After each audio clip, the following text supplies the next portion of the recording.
do this all day. Amen.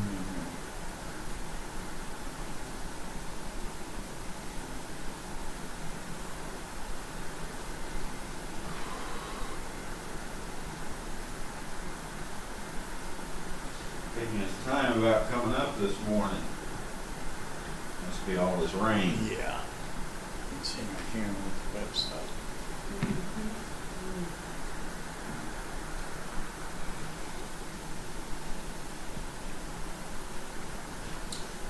We're having some very strong rains today. I'm waiting on it to come up, so I know you got it out there. Let's see if I got it here. You have it yet? Is it popped up on your Not yet? yet.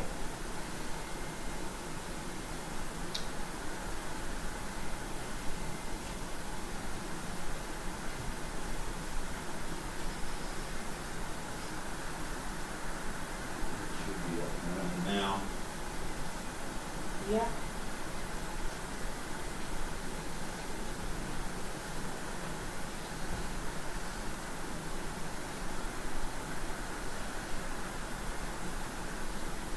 You got it yet? I got it. He's working on it. Yeah, I got it. My phone's kind of like me. Okay. Old and slow this morning. Yeah. You can hear the rain. There Yeah. it is. It is not going on. The noise that you're hearing, it's not static. It is pouring the rain and has been all morning. So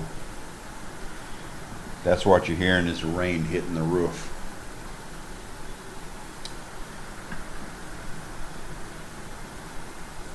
I'll wait just a minute. Gives everybody time to come on. Happy Mother's Day to everyone. That's a mother. And to the rest of you too.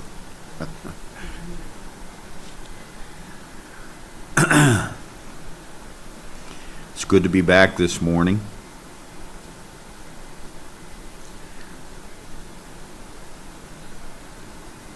Yeah, it's working okay.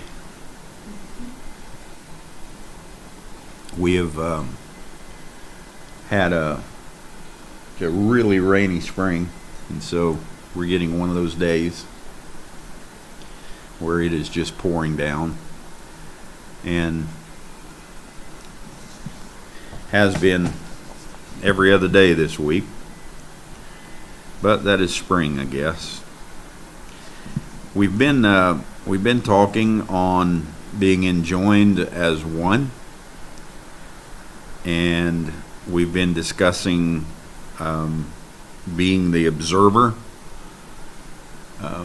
We came here as eternal beings, and we created ourselves, and just like the Holy Spirit created a body in Jesus Christ, and then he poured himself into that body, not like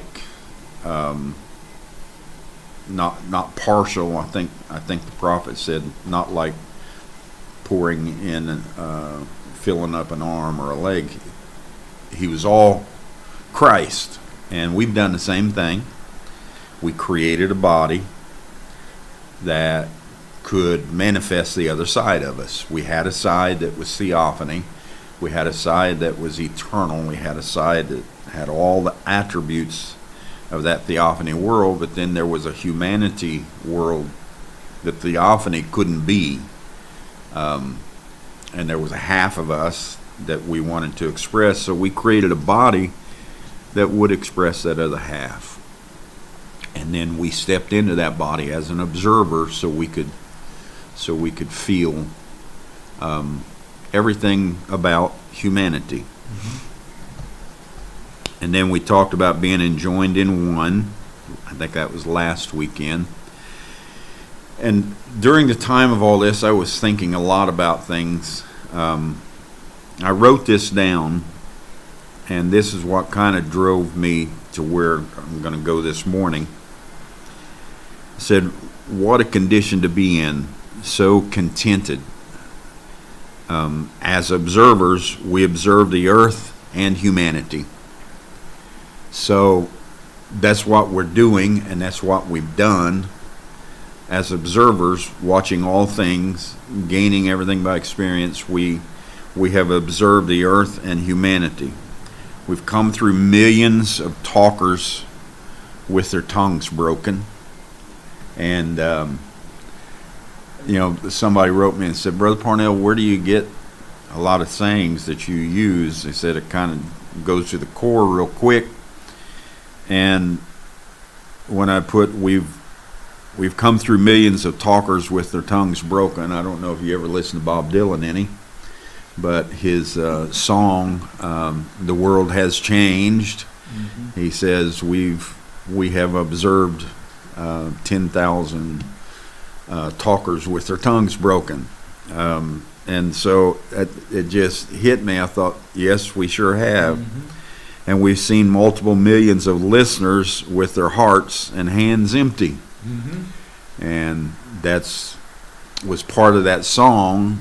And I love listening to all kinds of different music because they're getting into the Spirit and they're bringing messages to us all the time. And so a lot of times when I post a song, I'm not posting it just say, hey, this is a good song. There's a message in it. But he says, we've seen multiple millions of listeners with their hearts and their hands empty. We've wondered how many ears must a man have to hear the people's cries. And, of course, that was Bob Dylan, Blowing in the Wind. And that's what we've done. We've wondered, we've watched, and we said, how many ears must a man have before he can hear and feel the people crying and things like that. And we've stepped through the veil to create another condition. Change the world, change us, change ourselves. And we step through the veil to create another condition. We shouted, we're leaving, but the fight still remains. So we have to deal with that all the time. And of course, if you listen much to music, the Simon and Garfunkel, the boxer, he's trying to change his world. He's having to step out of the fight, and he says, I shouted, I'm leaving, but the fight still remained. And that's what we did. We left the church age world. We left a world of war. We left a world so completely different, a Piscean age. And we shouted, we're leaving. But the fight still remained in us for a long time. And so then now we've silenced the broken tongues. Our ears heard the people's cries. We don't study war anymore. And we put food into the hearts and hands of the listeners. And I'm writing this down as I listen to songs and things like that through the last couple of weeks. And I watch what you write. I watch what you say on Facebook and all the different ways that we communicate through email and through Messenger and everything else. And I'm seeing a people whose hearts and hands are not empty anymore. You're catching and understanding that is satisfying you. It's not like Don Parnell has a message and we're going to follow that. No, that's nothing to do with that. It satisfies you. You're able to function and work and enjoy your life because you've opened up, you understand, and you've found a whole new world for yourself, and it filled your heart, and your hands are not empty anymore. What we have works. We know it works because we see the people with their spiritual bellies and hearts full and satisfied with this dimensional intercourse. And that's what we have come to, is a dimensional intercourse. We've come to a place to where, just to be blunt about it, we can have sex in every dimension. When I say that, I don't mean just physical. There is spiritual intercourse, there's physical intercourse, there is so many different dimensions, and we have learned that and stepped through in every dimension. And however you get intimate in that dimension, we've learned how to do that. And we get intimate in the sixth dimension. Somebody wrote when I said that, the sixth dimension, when William Branham went there and when I went there, Brother Branham made the statement. He said, I hugged my wife and sisters ran up and hugged me, and he said, there's no sex glands there. He said there was none of those feelings or any of those things. And so all of us said, hallelujah, when we get to heaven, there'll be no sex glands. And, he was just talking about the sixth dimension. Mm-hmm. And we are in heaven now. We are living in heaven. Mm-hmm. Paul said that in the book of Ephesians. We are in heaven. Now, King James went on and added heavenly places, but Paul didn't say that. Go to the original, he said, we are in heaven. Yep. And so here we are, and we still have our sex glands, mm-hmm. and we still have feelings, and we still know how to be intimate in this physical dimension. And we also know how to be intimate in the sixth dimension, but it's not with sex glands. It is another way, and that's through the speaking of the word. That's through the organ of the mouth rather than the belly.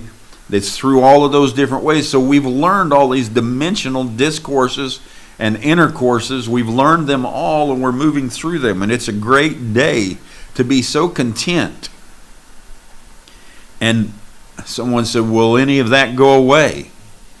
No, we are here. What will happen is the Spirit is eternal, and the things that are flowing out of him, I say him, flowing out of it, because it is not a him, the things that are flowing out of it will continue to flow out of it and continue to flow out of it, and it'll progress and progress, but this is what we're going to be. This is who we are. This is heaven. And what we need to learn in this heaven is how to deal with our earthly heaven and how to deal with these things out here, and how to, at the same time, how to be able to cross the veil so easily, not by dying, but right here, living alive, and keep crossing the veil and having an intimate relationship through discussion and communication, and not using sex glands for that part, but using our intercourse through the mouth. And so, that kind of got us stirred a little bit. Different ones wrote me and said, I thought all that would go away. And I said, listen, it never was there in the sixth dimension. Mm-hmm. Never did they have sexual relationship physically in the sixth dimension. When I went there, when William Branham went there, when different ones have gone there, there's other men that have gone across the veil of this time relationship. There's never been anything about sex physically. It's never been there. But here, it's here, and it's here to stay. Mm-hmm. And when I talk about here and there, all you're talking about is a shift in speed, a shift in how we measure time. That's all it is. So what we have works. Those who have come to understand are no longer chasing after phony gods on every corner of the ages. They did that every time there was a little turn in the age. Everybody started searching for some phony god. And looking to where's God at now? What's he doing now? And they're all the time looking for phony gods. And what we have done is we have these neon gods that everybody's looking for and serving and worshiping and everything else. We've transcended that. And so I talked a little bit about being enjoined as one. And then all of this thinking kind of brought me to exactly where are we? There are still, I mean, it's obvious to see, there are still tons of differences. There is, just look at every scale of everything that's happening. Politics, religion, right on down the line, family, colors, seasons. There's just differences everywhere.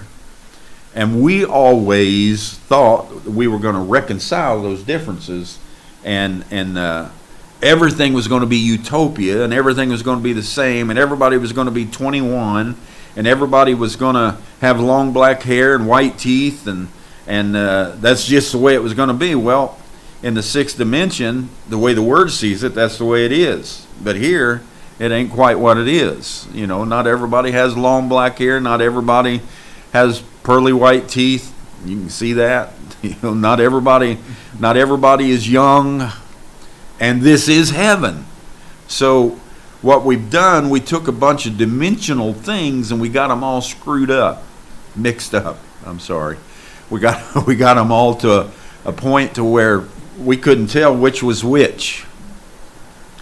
And so we've come to an understanding now, and we've learned the true spirit of the earth.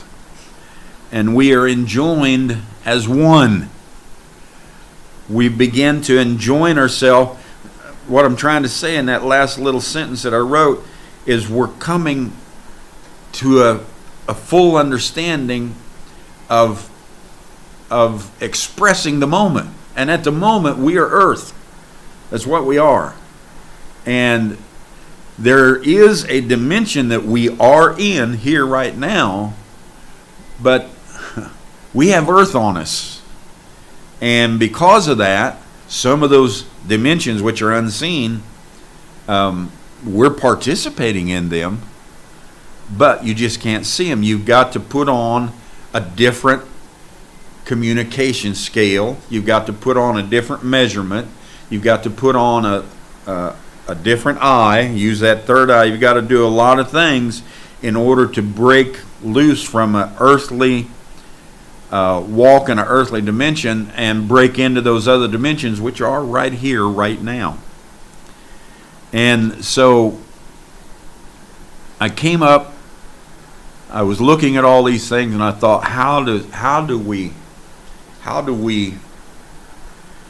come to a scale that takes the differences and levels them out. We talked about it for a year and a half now, coming to a level playing field. How do we take those differences and level them out?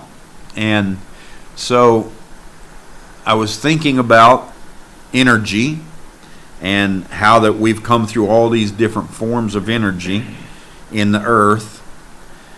And the word straight, S-T-R-A-I-T, came up as I was studying and I was going through things. And straight, it's not straight like a straight line, S-T-R-A-I-G-H-T,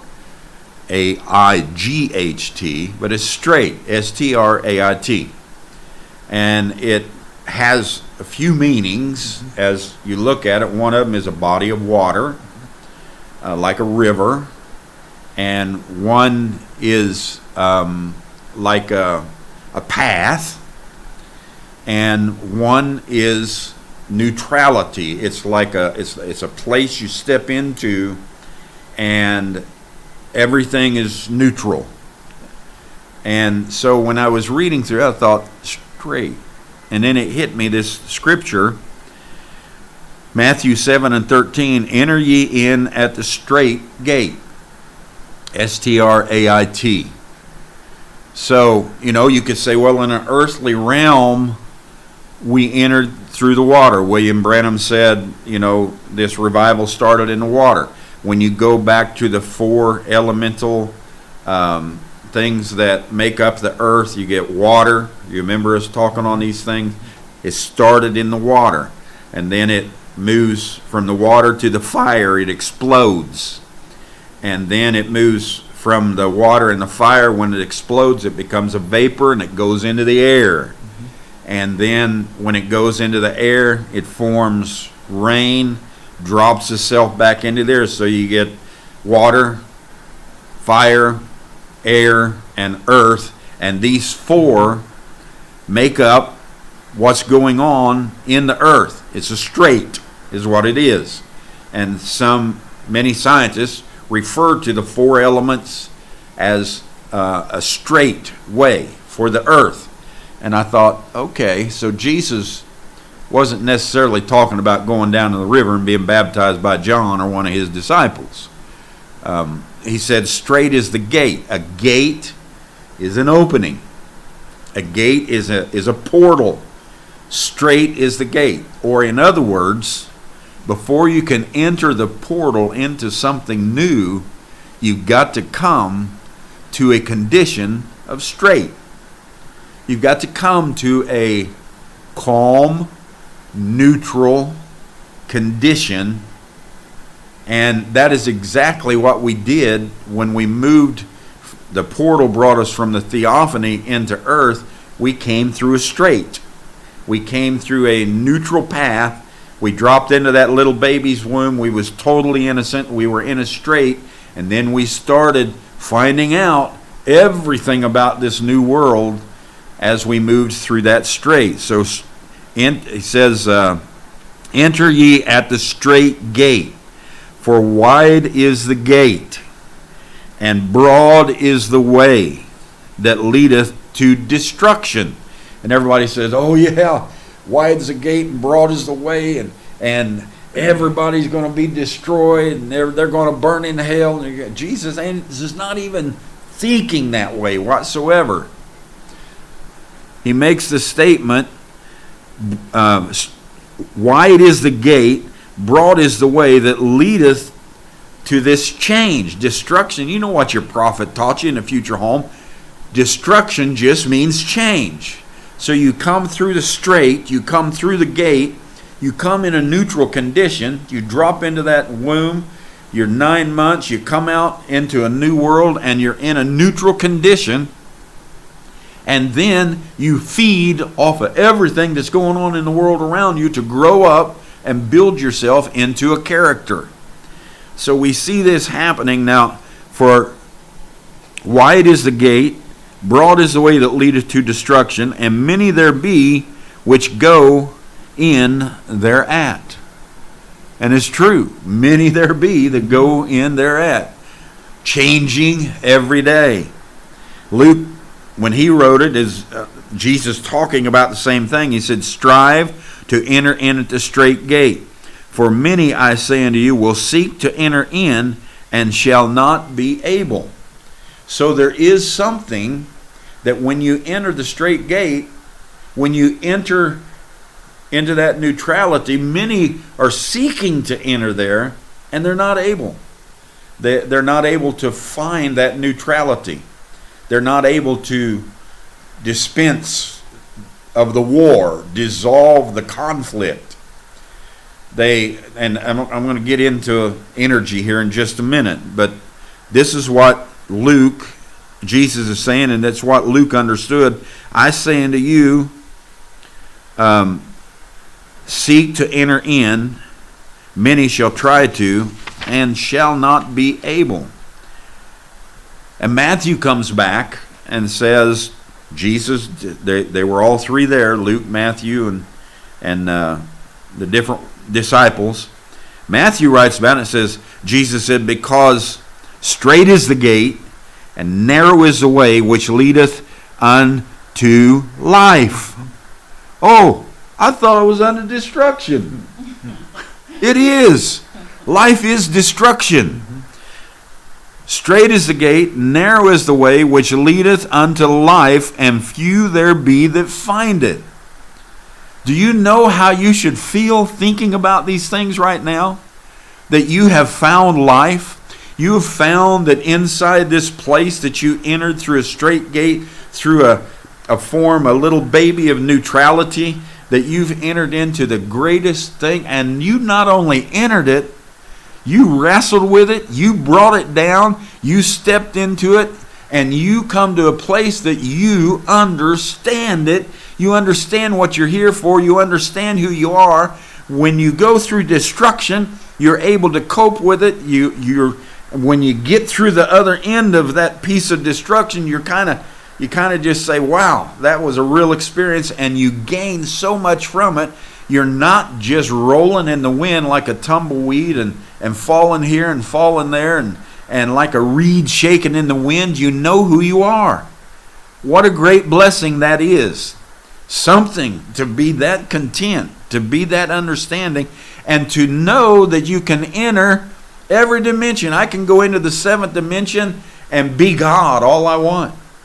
I can go into the 6th dimension and have fellowship through the organs of the mouth and communication and enjoy that all I want. I can go into the 5th dimension of hell, and when I go there, all life is with me. I'm not worried about it. The 5th dimension and all these things that spirits that grow off your tree and the demonic things and everything that has to do with the hellish condition, I can move through it, and the Spirit is right there. It is me, and I make it through it, and I walk through the valley of the shadow of death, and I fear no evil, for thou art with me. I can go into the 4th dimension of technology, the things that we're doing right now, communication, technology through communication. I can go into the 4th dimension, the information world. Some people can't handle the information world. We watched a brother that just fell apart here last month or so, or 2 months ago, because of the information world. He wrote me, he said, be careful what you say. I've been your student for 2 decades. And I'm finding out this and this and this, and how come you didn't teach us about the cabal, and how come you didn't teach us about the pedophiles, how come you didn't do all these things? You don't need to be taught about those things. They're out there. It's filth. It's ungodliness. It's unbelievable, and the humanity will take care of itself. Do you know that the Roman kingdom and the Greeks were the worst ones for pedophilia, and the worst ones for all of the filth, the cabals, and everything else that they had? They were the worst, and they were in rule when Jesus was walking the earth. And neither John the Baptist nor Jesus ever mentioned or worried one thing about it. That's right. I don't build my message on all of that. My message is about where we're at, who we are. And I wrote him, I said, if you let that topple you, you might have been a student, but you certainly haven't been a good one. That's all I know to say, because those things, I see them every day. And I'll be honest with you, I've been in a corporation for 35 years in HR.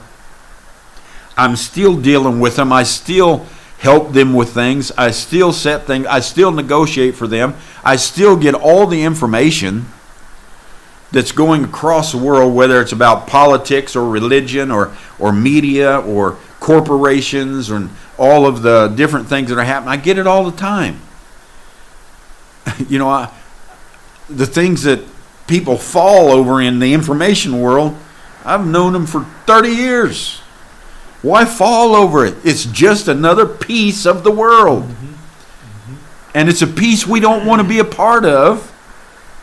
So what I'm teaching you and what I am enjoying and what I'm trying to help you find in yourself and enjoy is a world without that in it. Very simple to me. So we commonly think that energy is negative or positive. I was thinking about these things.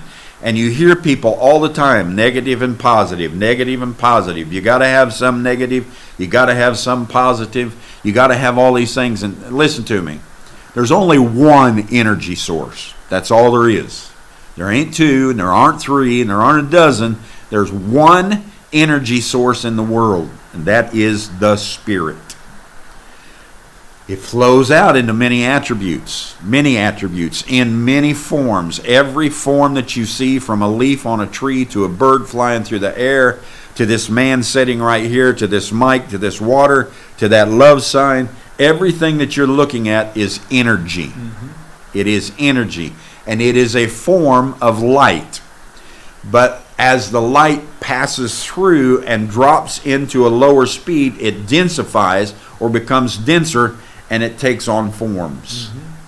It's all light, but it has to move through darkness, another attribute, in order to express itself, and we need both the light and the darkness.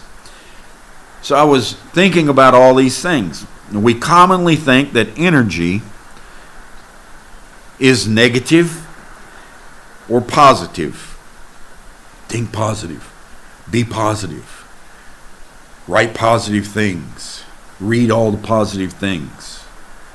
If you do that, you're going to be a pretty lopsided person. Oh, don't get into the negative. Come on. We are all things. So this negative and this positive are energy processes. And as we're moving through this, I got to thinking about it, and I started looking up Strait and several of the words, and I found the word in energy, I found the word neutrality. And then I found where many of the engineers, electrical engineers, were talking about a third source of energy, and that energy is neutrality. There's positive, there's negative, there's neutrality. There's AC, which is alternating current, and then there's DC. And AC currents have negative and positive traveling both ways. And DC is just a negative energy, and it's traveling one way. And Tesla's the one that broke into alternating currents and took us in the energy world to unbelievable places. So the electricians were saying, and I was looking for a way to how do you come to a level playing field with all of this going on? And in a three-phase electrical energy system, which I was reading this from electrical engineers, in a three-phase electrical energy system, there are two hot wires.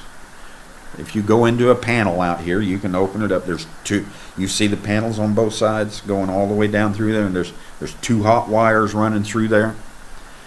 And so there are two hot wires, and then there's a ground.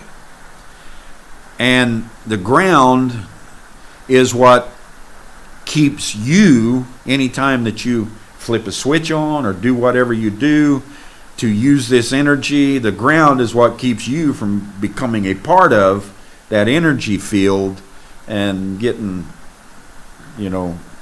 shocked and knocked out, killed, and everything else. The ground does that for you. And so there's two hot wires, and then there's a ground wire. And then I found out there is a neutral wire. It's called neutrality. And it's a white wire. If you ever go into your panels, you got two red wires, you got a black wire, it's a ground, and you got a neutral wire, it's a white wire. And so I thought, okay, I've been looking at the word Strait, which is neutrality. And so the neutral wire deals with amps, not voltage. The red wires deal with voltage. The ground stabilizes that voltage to where it can't get outside of that panel. And then a neutral wire deals with amps that are in that panel. And the neutral wire, this neutral wire deals with the amps, not the voltage. It is not a negative, it is not a positive, and it's not a ground. And I thought, okay, so there's a way to move out of the whole system. There's a way to step out of being negative or positive. There's a way to move out of the whole system. And some engineers call it the energy balance or energy neutrality. Energy balance wire. What it does is this. Listen, two hot wires. a ground wire, and then that little white wire that you see inside the panel is a neutral wire. This is what it does. When energy is imbalanced between the two hot wires due to length or size, whatever it might be, and you have that depending on what you got going on in the house and your panels and everything else, some wires are longer than others. It's just like setting up a sound system. When we set up a sound system in the church down here where we used to be, the sound room was about maybe 30 yards away from the actual system. And so in order for people to hear us through the mics, you had to add in some boosters, because the more length of the wire, the weaker it gets. And the thicker the wire, the stronger it stays. It all has to do with how long it is, what the length of it is, what the breadth of it is, what the thickness of it is, as far as the energy that it's carrying. If you put in a wire that is carrying so much energy, it's going to explode that wire. It's going to burn it out. If you put in a wire that's too much and you're trying to send just a little energy through it, it's going to die out so quick it's not going to do what you want. Your lights in the house and everything else are going to be dim. So you set up these panels with the hot wires and the ground, and then this neutral wire does this. The neutral wire is an energy. When energy is imbalanced between the two hot wires due to length or size or whatever the difference is, the neutral wire provides a path back to the original source, the energy, for the imbalanced amperage, leveling the energy field so nothing is lost. Now here's what it's saying. You got wires in here that are of thickness, and they're carrying a voltage that is higher. They're carrying an amperage that may be 30 or 40. And here's a wire over here that's carrying 5 amps, 10 amps, whatever. So you got a 20 amp over here and you got a 10 amp over here on the two hot wires. Well, they got a difference between them. They've got a difference between them. And if you don't have something to level out that difference, you're going to explode the panel. Mm-hmm. So that's what a neutral wire is about. A neutral wire, if this set over here has 20 amp wires and voltage coming into it, and this set has 10, well, there's 10 difference. And then you got maybe 6 of those down through here, 10 on each one of them. You got 60 amps difference. And if you think you're going to use a panel with that much difference, it's not going to happen. You're going to burn the house down. So the neutral wire takes the difference in amps, the two hot wires, brings that together, and it's a straight, S-T-R-A-I-T. It's a straight neutral path back to the original source. The panel. That panel that's got that great big amperage up there at the top of it that switches the house on and off. It carries all of that back into that, and it can handle it. Mm-hmm. And it dissolves all of the differences. And it takes that energy and sends it right back through. So what you have is whenever there's a difference that would cause an explosion, you have a neutral wire that brings it to the straight and takes it right straight back into the energy source, and nothing is lost, and it redistributes, and it redistributes, and it redistributes, and nothing is lost. Now, if you don't have that neutrality, if you don't have that straight path back to the energy, what did the one disciple in here say would happen? Many people try to enter in but are not able. You've got a panel that won't work. When many people want to stay where the fight is. Many people want to just fight and argue and fuss and just constantly, they want an explosion. They want things to blow up. They want to have a life. that's full of drama and everything else. So they don't recognize or install or create, because you are a creator, they don't create a neutrality wire for themselves. Mm-hmm. And they're in a constant difference with everybody else. Now, you get to thinking about this, and you pay attention to it, and you think about this. We shouldn't, with this understanding that we shouldn't have a difference with anybody, because we have an installed neutrality wire. We have a way.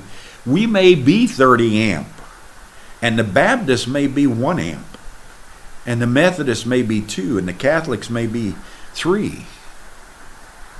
But we got a neutrality system that takes the other 27 amps, runs it back through the energy source, which is part of us. We understand it, and we're able to fellowship, communicate, talk with, and know for a matter of a fact that they are a part of the energy system. Mm-hmm. Whether it's political, whatever it might be, they are a part of the energy system.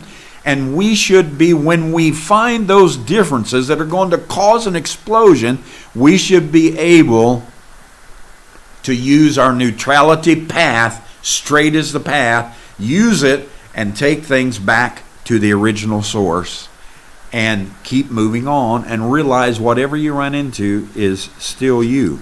Some engineers call it the energy balance wire.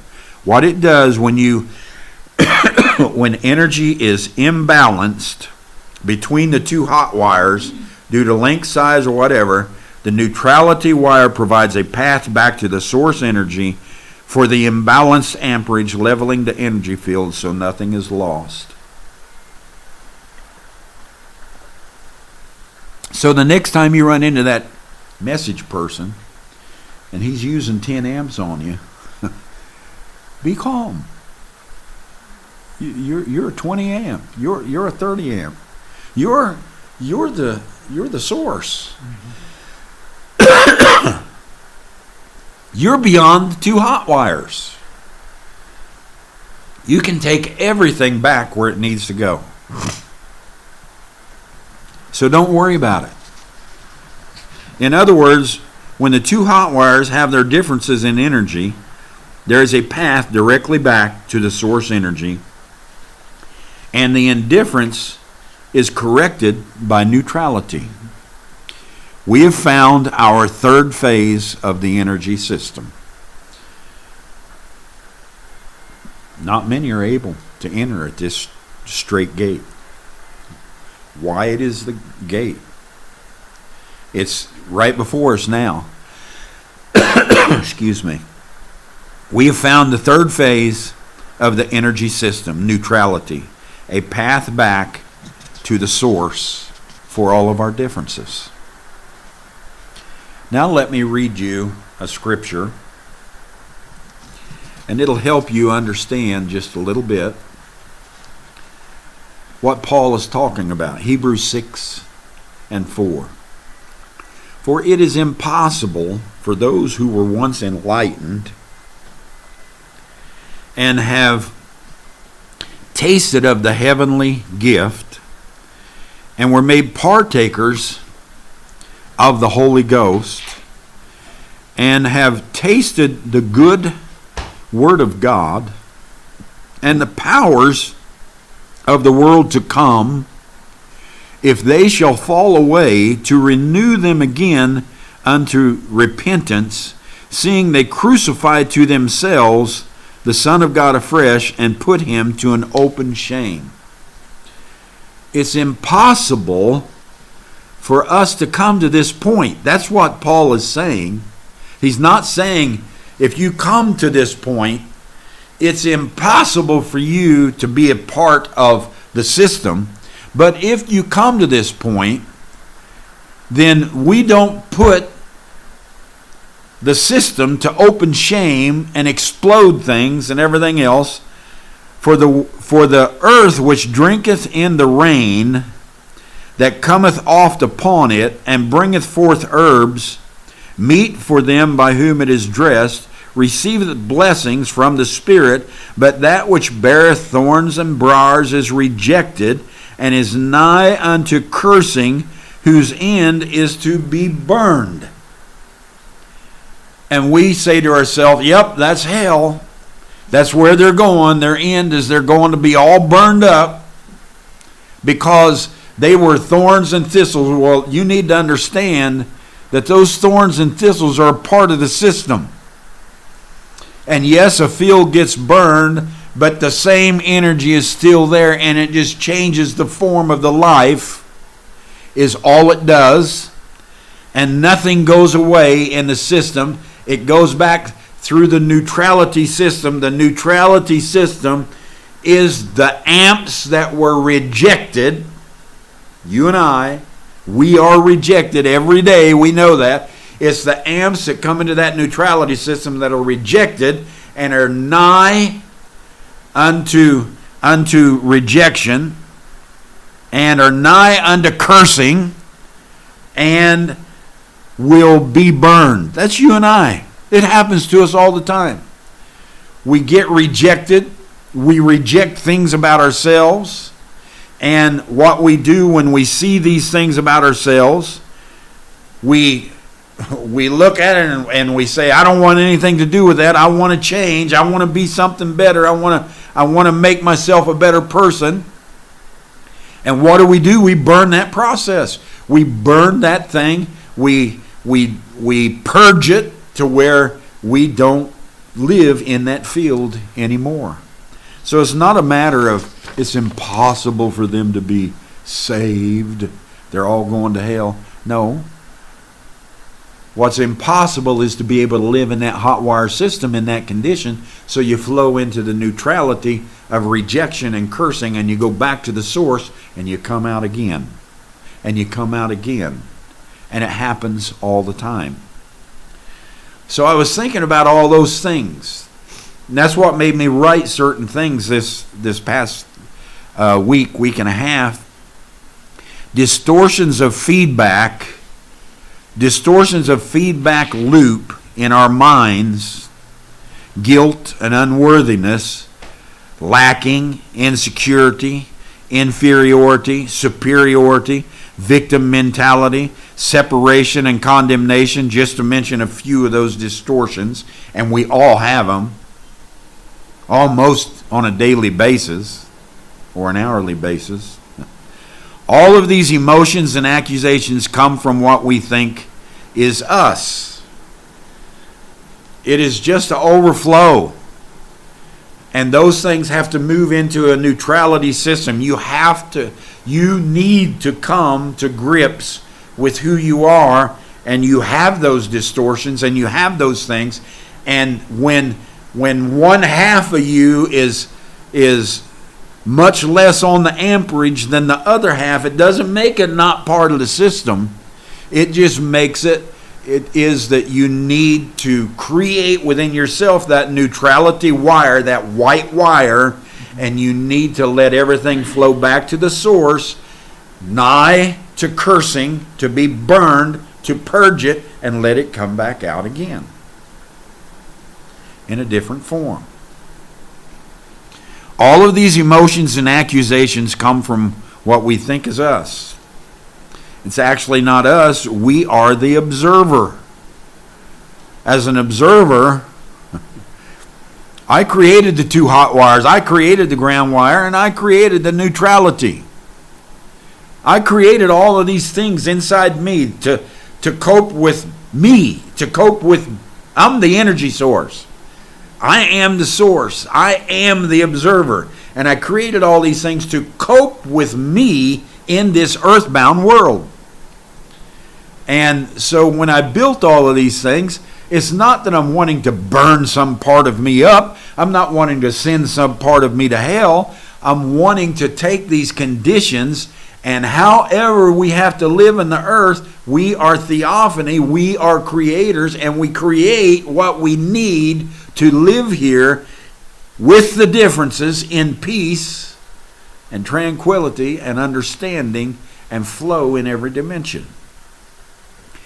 When we observe and hear these voices and accusations from within and coming from around us through the mouth of others, do not accept them. Silence the belief that makes us feel and think that way. Make a neutrality wire.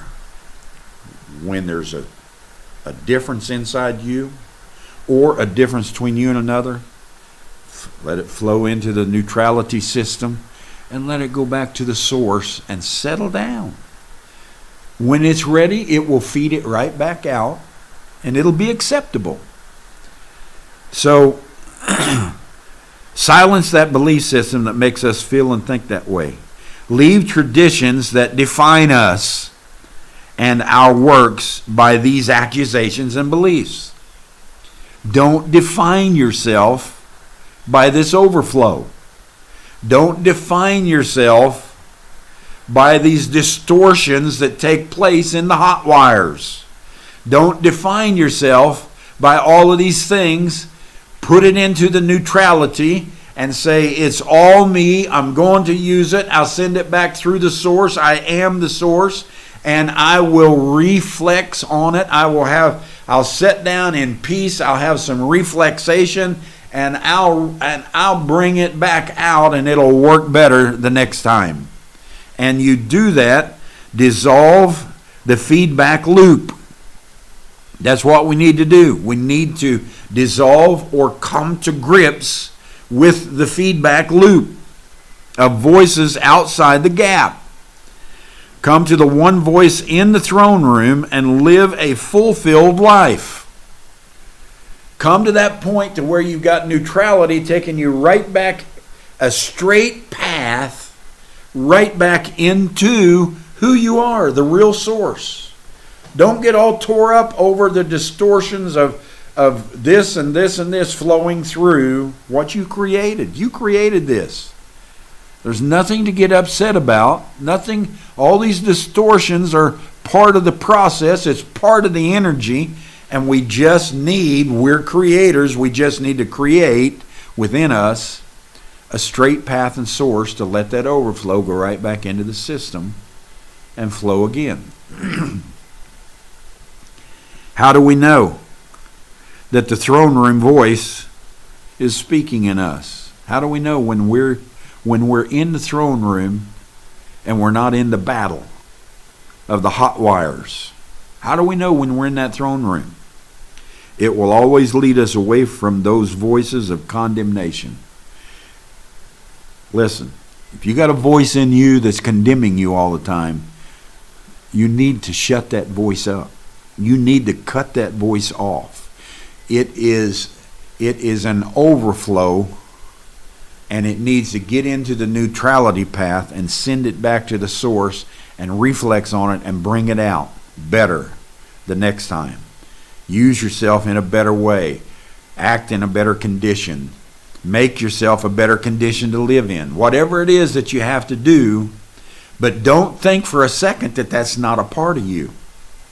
The same energy that is distorting things is the same energy that's supplying you a flow.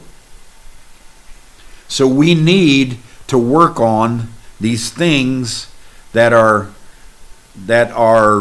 distorting and bringing about something around the flow that's not, in our minds, working right. Dissolve the feedback loop of voices outside the gap. Come to one voice in the throne room. And we know the voice is us.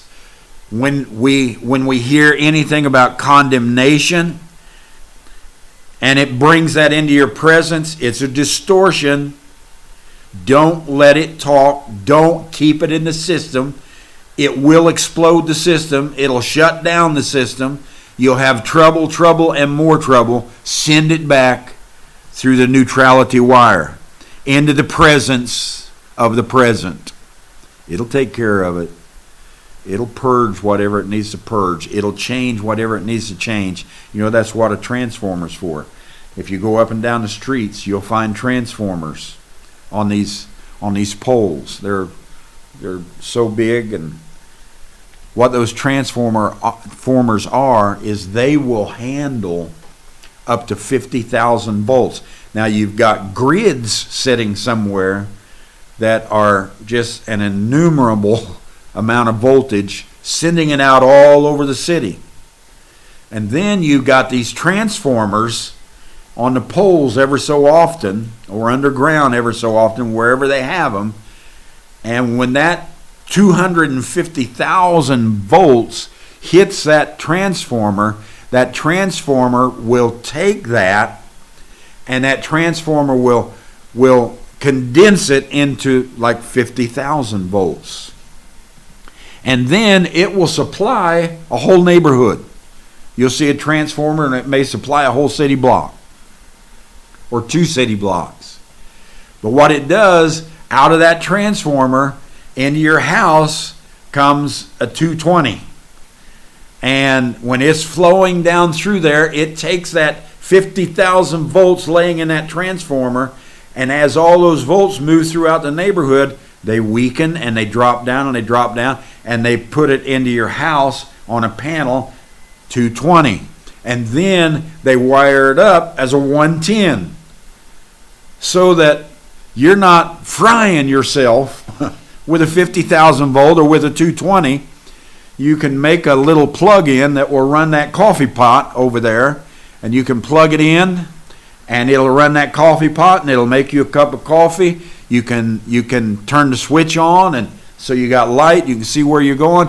It operates in every way for you because it's come down, it's transformed itself down to a usable system. You follow that system back, you're going to hit a 220, a 440, and you're going to run into a transformer that's going to fry you. And if you go far enough back, you're going to run into a grid that takes care of a whole city or 2 cities or 3. Mm-hmm. And you get into that, and they will find a piece of dust. And that's all they'll find. So, when you go all the way back to the source doesn't worry. Source doesn't say, oh no, there's a distortion in the system. It doesn't worry at all. It just flows right back through it and purges itself and flows right out the other side, and it's the same energy coming back again. And it'll be the same energy again and again and again and again and again. And you will learn how to have differences with that energy and how to keep a neutrality system going, or you're going to blow your panel up. And you're going to be a person trying to enter in at the straight gate, but you're not able. Everything that goes on, every little thing that's said, every time they get in a huddle in a football game, you think they're talking about you. It's just, you get to that point, you can't enter into any kind of rest. It's always a hot wire, always fighting, always anger, always fussing over doctrines, fussing over everything else. Get out of that. Send it back through the source. It'll be the same energy, but it'll come back for you in a usable condition. So we have this going on through discontentment. The feedback loop of the mind will always try to make us a seeker of something other than what we are. We are humans. Now the feedback loop will say, I'll just read what I wrote here.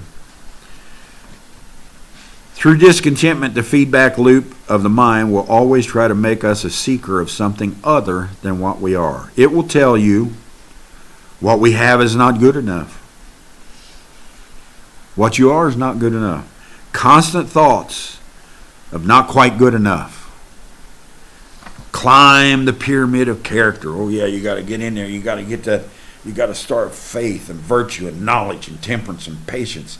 And if you fall out on patience, you got to go all the way back down there and get on it again. Climb that pyramid of character.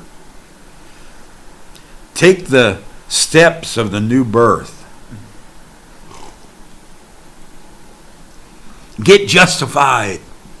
Get sanctified. Come to the baptism. Oh, you messed up your justification. You said a cuss word. Oh, you messed up this or that. is constantly trying to put you into processes where that you never think you have arrived. You never think you're good enough. Take the steps of the new birth. Live up to the prophet's message. You hear that all the time. You are an inferior or a superior person. There's so many people out there that are so much greater than you. And man, there's so many people out there that are so much dumber than you. You need to recognize there's energy source is energy source. Whether it's 1 amp, 3 amps, 10 amps, 20 amps. And just because you're a 20 doesn't make you a part of the system and them not. They're still a part of this whole energy system, flowing in it and doing for the system exactly what they're supposed to be doing. You are an inferior superior. Look and act holy. Come to the awakening. Awake. Awake from what? Awake from wherever you are. Awake from whatever you are. Awake, awake, awake. Well, it's everywhere now. The woke group, the liberal group, the awakened people in the New Age movement. Call it what you want. It's going on everywhere, and they're all a part of the system. And it's a system that's got an imbalance in it, so they're fighting all the time between race and wake and sleep and woke and color and religion and everything else, and they're constantly fighting because they are a people who are trying to enter in at the straight gate, and they're not able to enter because they won't create a neutrality system inside them.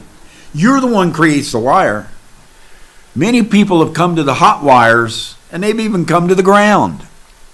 And they use positive and negative, but man, there's no neutrality. There's no way of making yourself comfortable with the differences. That's what's going on for many. And then we think we have reached a certain point in life that we feel good or awakened. We say, yeah, I made it. Man, I feel good. I feel this is great. Everything that so-and-so told me is working. I'm awake now. The feedback loop doesn't go away. It just changes. And the feedback loop, all those voices, will just change. It'll change its message. How do we maintain this? Oh my God, what a great thing we're in. Let's maintain this thing. How do we maintain this? How do we keep control? So many people think that I got to control myself. This can't, that. You built a straight path. Just put it in it. Just keep it moving. How do the message changes from you're not good enough, build the pyramid, get the steps of the new birth in you. It just changes. Now you awake. So it changes and it says, how we maintain it. How do we keep control of this great thing? How much do we need to practice and study this newfound way? You know that goes through your minds all the time. And it's the same voice that was sending you all those other distortions. It's just a different form of distortion. And here we have it, and we keep thinking about it and practice and study this newfound way. We need to make doctrines of these discoveries. Oh my God. Let's make a doctrine so everybody that comes to this way will have to believe this doctrine. Distortions in the system because people won't build a neutrality process inside them as creators. We need to make doctrines. What's next? Oh my God, what's coming next? What's Brother Joe going to say next? What's Brother Tory going to bring to us next? What's the next move? What's the next thing?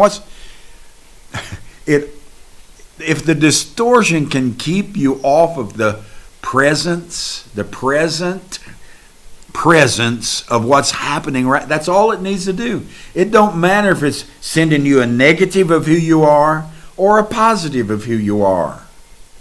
If it can do it, it'll do it. And you'll say to yourself, where are we going next? This is so great. What's the next move? What are they going to say? Why are we here? Let's figure out why we're here. What's our purpose? I hear people saying it all the time. And it's that feedback loop saying, where I'm at, I want to be in a different place. I want to be in a different form. I want to be... No. Just be who you are. Enjoy who you are. Live in the present. Let it flow. Anything that crops up, just put it in the neutrality path. Take it back to the system. It'll come back in a different life form. It'll be the same energy. And you'll learn your lessons and you'll keep moving through the system. It's a system that works. It's an AC. It has negative and positive flowing back and forth. It's connecting one with another. It has a ground wire to keep it from moving outside of its instructed panel. It has a neutrality wire to take all the differences and move it right back in the system. So you got a system that's just flowing perfectly. But that feedback loop of your mind and all those voices, if you're not careful, oh yeah, you may get out of the whole I'm not good enough deal. But all of a sudden it's like I'm better than anybody. All of a sudden it's like I've learned more. I know more than so and so now. He ain't teaching me nothing. Well, I've never been a person who went somewhere to be taught from somebody. I went to learn to receive information and gain more knowledge, and that person, if they can do that for me, I am going to enjoy it with all I can. And when they stop informing me, I will still be their best friend if they'll let me. I'll still be all those things, but I'm going to look for a different information path. Mm-hmm. And I'll still be good friends. But what we do is we get into this distortion level. And if we ain't gaining knowledge, then we must not need them anymore. We got to come to a neutrality process where we know whatever form they are in, or it is in, or whatever you're around is in, whatever form it's in, it's feeding you. Those 7 or 8 trees right out here that I have going right around the yard, every night, you know what they do? They take in the carbon dioxide that I'm breathing out. If they didn't, we would all die from carbon dioxide levels. The tree is sitting there so patiently. It's a part of the system and it's taking in the carbon dioxide. And you know what it does during the daytime? It takes in the carbon dioxide that humans breathe, and in the daytime it puts out oxygen. So I need the tree to breathe and have oxygen for life, and the tree needs me to get the carbon dioxide, and we are a flowing system, one with the other all the time. So when we realize that everything around us, I don't care who the person is, how good or bad they are, whether they believe what you believe or not, whether they act the way you do or whatever it might be, whether they're older or younger, whether they're poorer or richer, they are a part of the ecosystem that is feeding you and helping you live and gain knowledge and understanding and information in this life. They're a part of the same energy you are.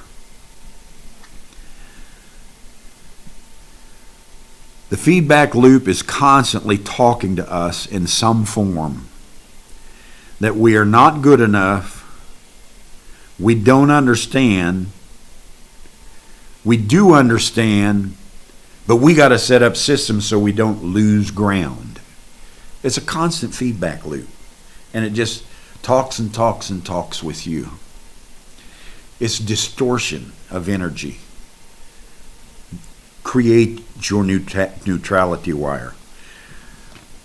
The reality of it is quite simply this. We are the actual presence of the present moment. We are the source of all things. The Christ, the eternal observer. Remove all the added commentary of the constant loop. And that's what it is. It's a constant commentary of, you're not good enough, you got to do this, you got to get into this process, you got to go over here, you better back off, you better write this down, you better make a book of this, it's going to get lost. Constantly. This system. And we're in the presence of the present moment. But it's something that tries to take our eye, our third eye, and our two eyes, because the two eyes work in physical dimensions and the third eye works in spiritual dimensions. It's trying to get rid of the intercourse between the eyes and the heart. It's trying to get rid of the intercourse between the eyes and the mind. It's trying to put you into a future state that's always going to be better, or it's trying to put you in a past state that was never good enough. And it's doing it constantly to you.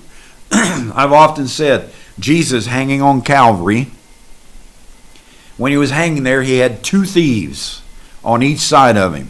One thief was the one of your past that tries to steal everything from you by condemning you, and the other thief is your future that tries to keep your mind off of what's going on right now and get off somewhere. And those two thieves, if you're not careful, removes you right straight out of the presence of the moment. The reality is quite simply this: we are the actual presence of the present moment. We are the source of all things, the Christ, the eternal observer. Remove all the added commentary of the constant loop that regurgitates. What's it regurgitate, Brother Parnell? Tradition, belief, condemnation in your brain, constantly regurgitating it. How you did this, how you did that, how you looked wrong at this woman, how you lusted after this, how you smoked that cigarette, how you're going to have this, this is going to happen to you, that's going to happen to you, how you hated this person. It's a constant feedback loop trying its best to throw you off the presence of who you are. And there's only one way to let go of that feedback loop, and that is create within you a white wire, a neutrality system. And everything like that is just overflow of amperage in a world that you're trying to adjust to. Drop it into the neutrality path and send it right back through the source. And be at peace. Get rid of the explosions. Remove the added commentary of that constant loop that regurgitates tradition, belief, condemnation in the brain. When all of that falls away, there is a throne room voice, a naturalness. It'll rise up and you'll know it. You'll feel it when it's talking. It'll rise up above the frequencies of discontentment. It'll feed you contentment. It'll feed you peace. It'll feed you neutrality. That voice of clarity is us. And it is us who has arrived and have become one with what we created. We become one with what we created. How? How? Neutrality. Build that system. Now listen to me. You're sitting here and you're listening, you're saying, this is real good. But when you walk away from here, you now have been talked to and led to a straight path of how you are the creator. And if you haven't had it already and created it, you create you a neutrality system and stop using the positive, negative system. Stop fighting and fussing. Stop trying to figure out why this person's so negative and this person's so positive.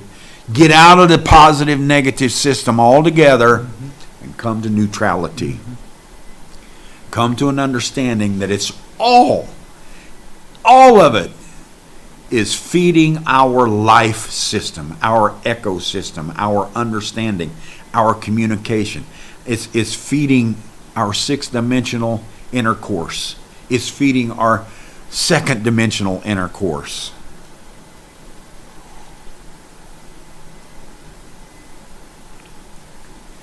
It's giving us sex in every dimension. If you can understand what really sex is, an intimate relationship. It's giving us that relationship. Humans could only see 1%. Science has proved this. Humans can only see 1% of the visible light spectrum. Did you know that many animals can see up to 3% of the visible light spectrum? That's why sometimes you'll see an animal sitting in a corner or sitting somewhere on the couch, and it's just staring into a corner and looking, and you know the look of your little cat or your dog. You know they're looking at something. You say to yourself, what's there? Why do they keep looking at that corner? Why do they growl at that? Why do they? Because they're seeing things that you can't hear or see. And they are seeing it.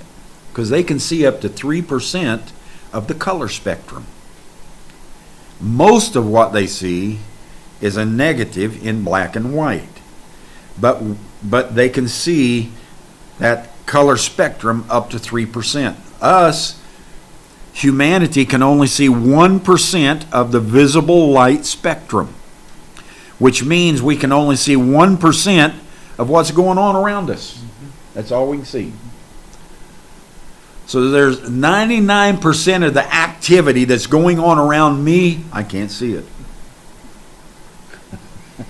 I'm telling you, you entered in at a gate. And that's all this is. This is a portal. And when we entered into that gate, we could see 1% of the color spectrum of the world we just entered. And now we're going to spend millions and billions of years, slow but sure, blending in and bringing the other 99% of this color spectrum into view. You remember some years ago, I was telling you about music and how they had 88 keys on a piano, black keys, white keys, 88 keys on a piano. And most people, musicians and everything else, they want to stay within that 88 keys. But they're starting to find out that there are more keys or more frequencies of music than those 88 keys. And I said, what we are doing right now is we're coming out over here into the 89 through 120 or 160. We're moving out into frequencies. And did you know that science, as they move things into those frequencies with their different technologies and things they have, that music that's being played in those dimensions will actually bring forms. There'll be forms that will raise up right in front of them. And did you know that those forms are here now? They're here right now.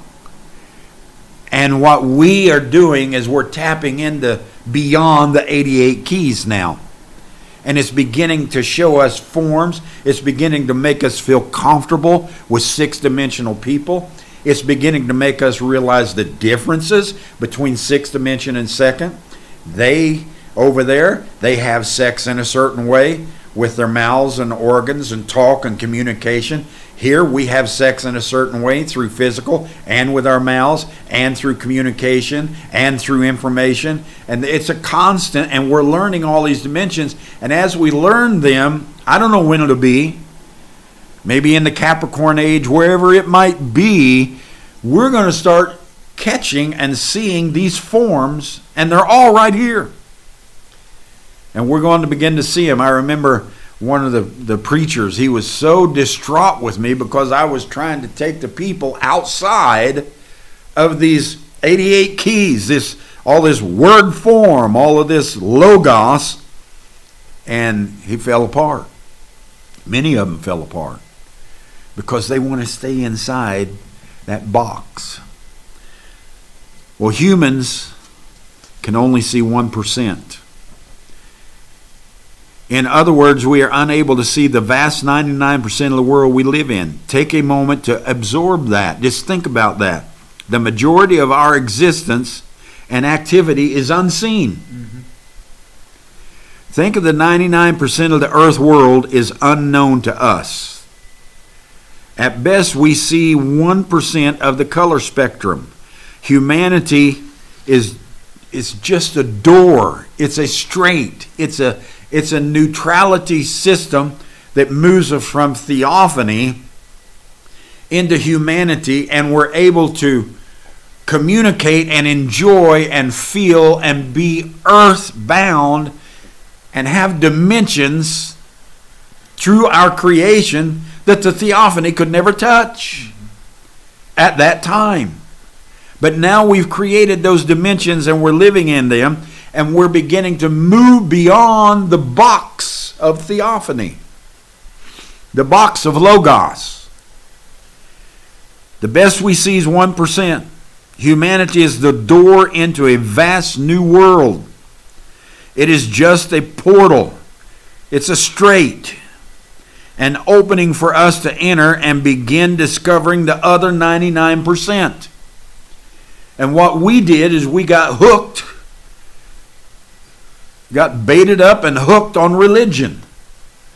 We got baited up and hooked on politics, and we can't seem like we can't move past. And the 1% is all that tradition, all of that politics and religion and everything else. There's your 1%, and we're picking up the color spectrum and catching these forms, and we got hooked on it, and we're having a tough time moving any further.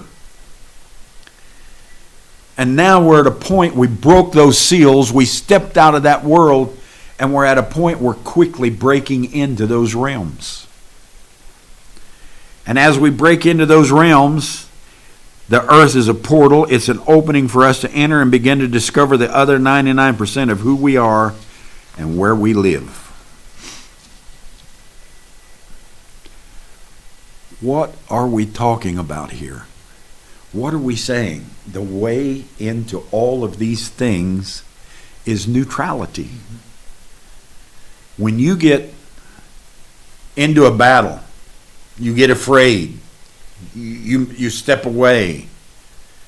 You dislike this person. You dislike this area. You dislike nature. You on and on and on. When you get into those things and you're in that battle, you have something about you that's called a creator, and you can create a system in you that accepts those differences. Someone said, "Oh, Brother Parnell, is paranormal, is it real?" Sure, it's real. Is astral projection, is it real? Of course it's real. That's what you did. You astral projected into this world right here. You came in here and you created it, and you're living in it. And paranormal, they're hearing voices and they're seeing forms and everything else. It's just things that are outside the 88 keys. But they're there. They're real. Can we go there? Yes. I've talked with people. I've talked with Brother Baker. I've talked with Ron Cleveland. I've talked with William Branham. Yes, we can go there. We can break the spectrum level. We can, and we're going to eventually do it.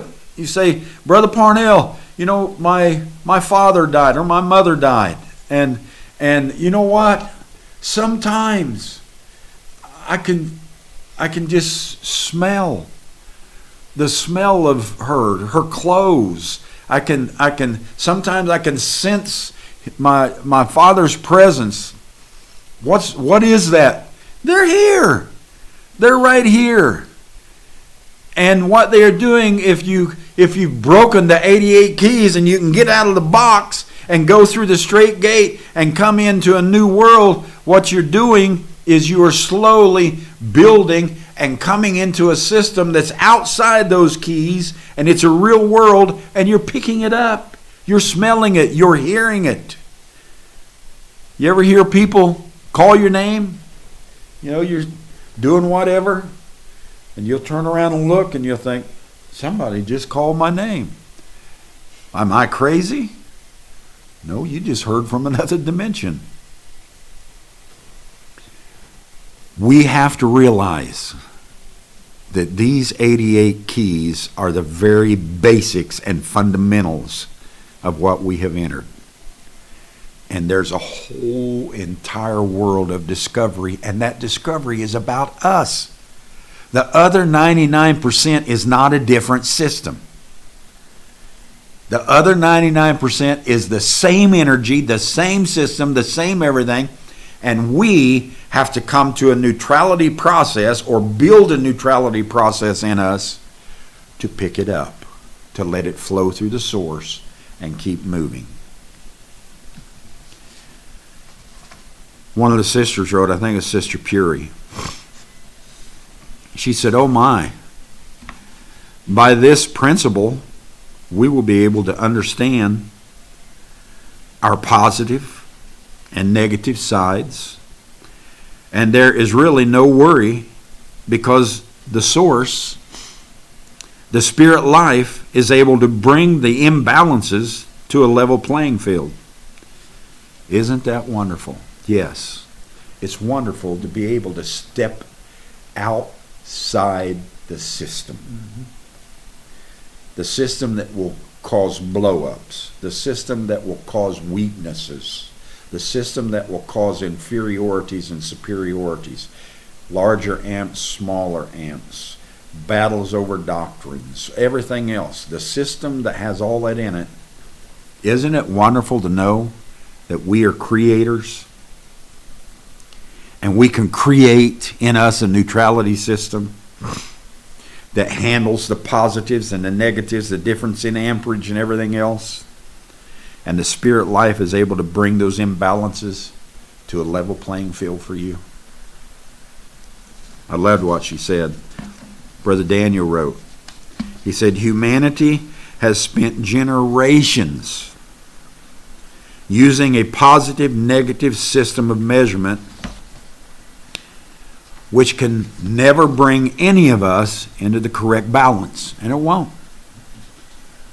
If you're trying to balance everything by how much negative you are and how much positive you are, you're missing the whole ride.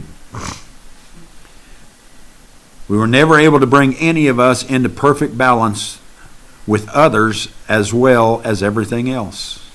The concept of using a neutral to balance things changes everything for those who can change, can remove the bias. That's what causes most of the imbalances. Bias and judgment of a positive, negative system. That's what it is. It's imbalances of a positive, negative system. And you have to step outside the hot wires to get yourself back in shape.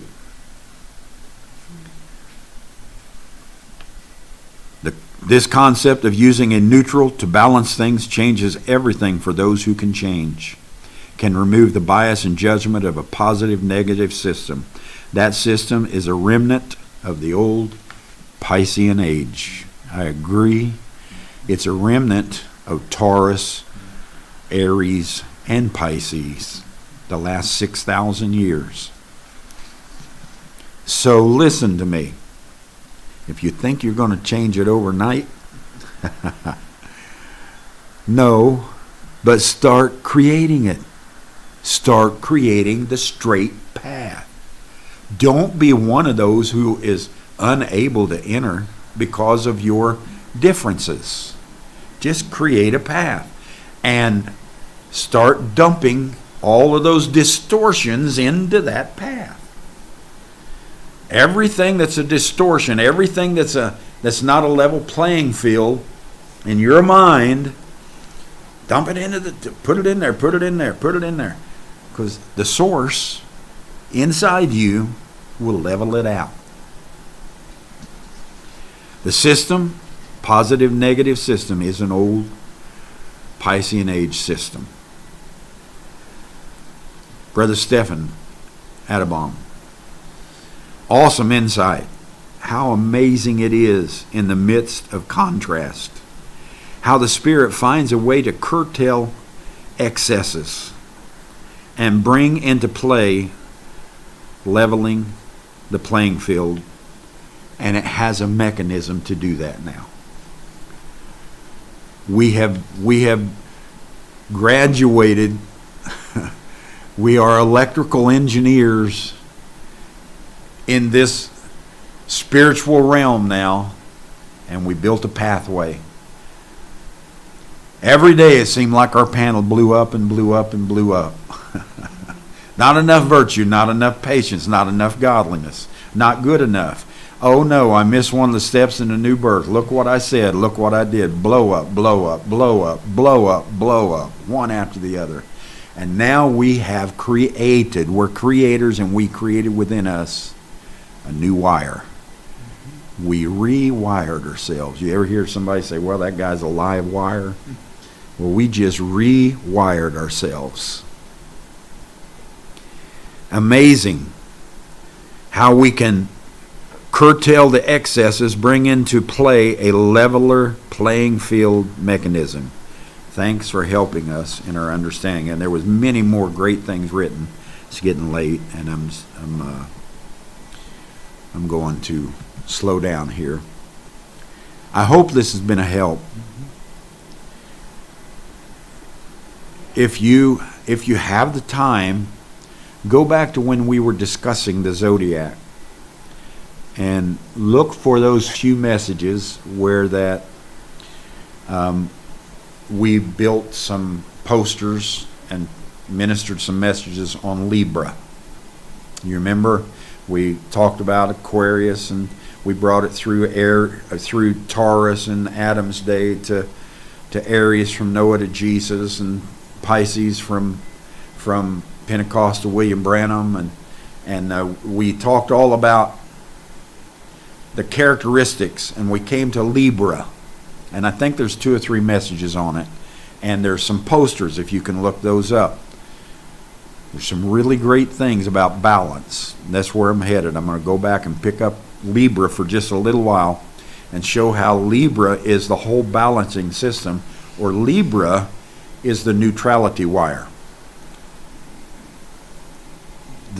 I'll just do it in the next message, but very quickly, let me say this. Moses couldn't handle Israel. He couldn't handle Egypt. He was a man of the Lord. But the Lord said, Moses, I'm going to give you Aaron. I'm going to give you Levi as your balancing system. I'm going to give you Libra. And he'll be the prophet, and you'll be his God. So the Lord built a neutrality system right in to Israel. We'll get into that. Then Abraham. Think about this for just a minute. Abraham being the source, and the promise or the message within the source was, you're the father of many nations, and you're going to bring forth a promised son.